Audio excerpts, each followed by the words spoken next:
Okay, in this video we're going to be talking about the sex-influenced problem that's at the back of the genetics notes. This is the challenge problem. Sex-influenced is not the same as sex-linked, but this problem does include sex-linked. I'm going to attempt to color code some things for us. First thing that I always recommend that you do is to write your code down. This one does have color blindedness in it. The code that I tend to use for that involves either C's or N's. I tend to like N's better.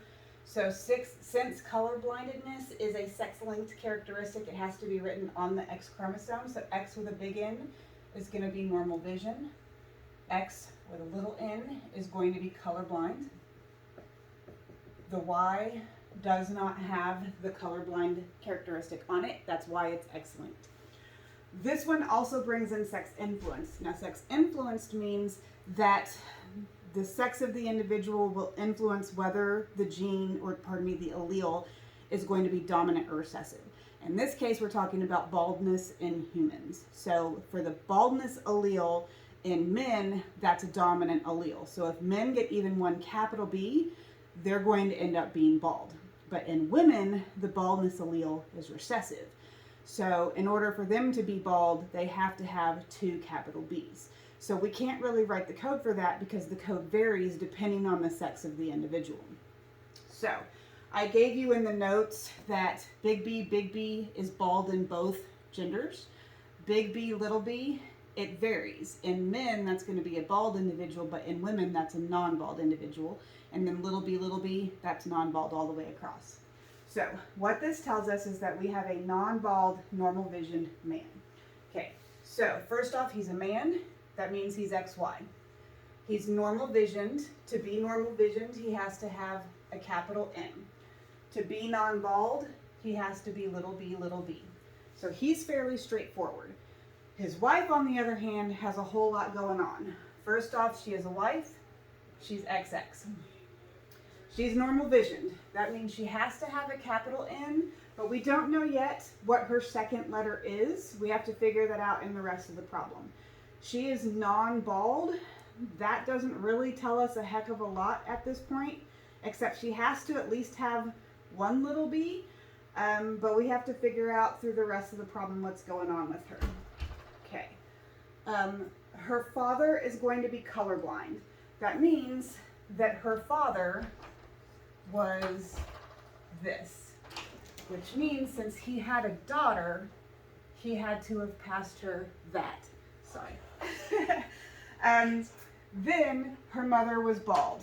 Since the baldness gene is going to be recessive in females, that means that her mother must have been big B.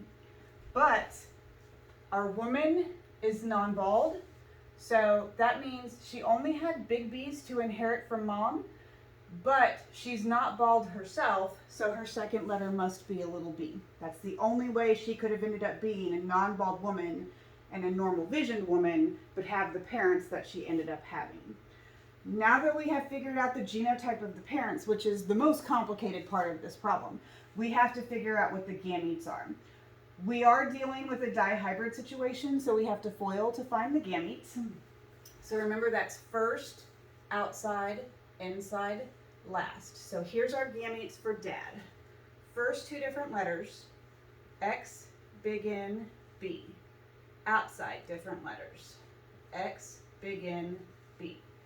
Inside, YB, last, YB.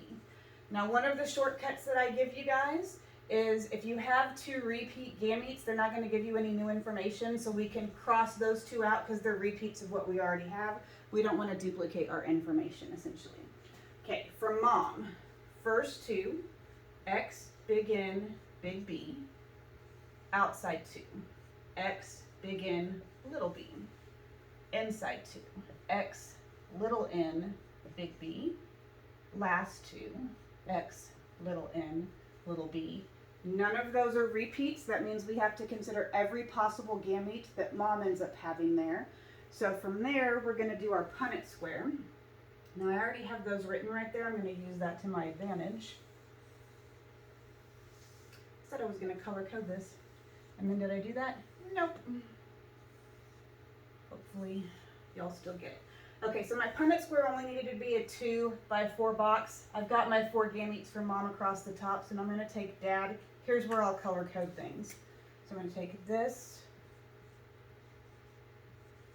and then this here. Okay.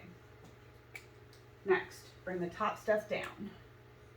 X, big N, B, X, big N, B, X, big N, little b,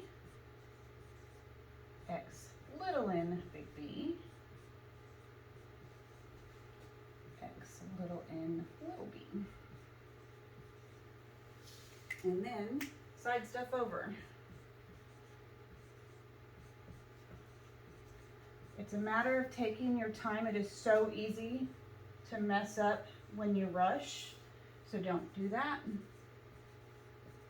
Take your time, fill stuff out. What you'll notice when you're done is you do have a 50-50 ratio of females to males, so that part is all good. I don't actually ask you any questions about this one. It was just to do the Punnett square, but you could go through and figure out, let's see, we have a daughter who has normal vision and is not bald, normal vision, not bald, normal vision, not bald, normal vision, not bald.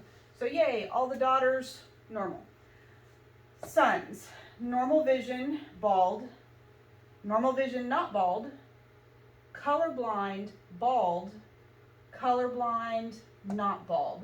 So a little bit of a mix there when it comes to the sons, because Mom was carrying so many of the things that the men can end up displaying. So hopefully that helps you figure out this challenging problem. And again, the most complicated part was figuring out what was going on with Mom, because you had to figure it out based on what her parents ended up looking like. Hope that helps.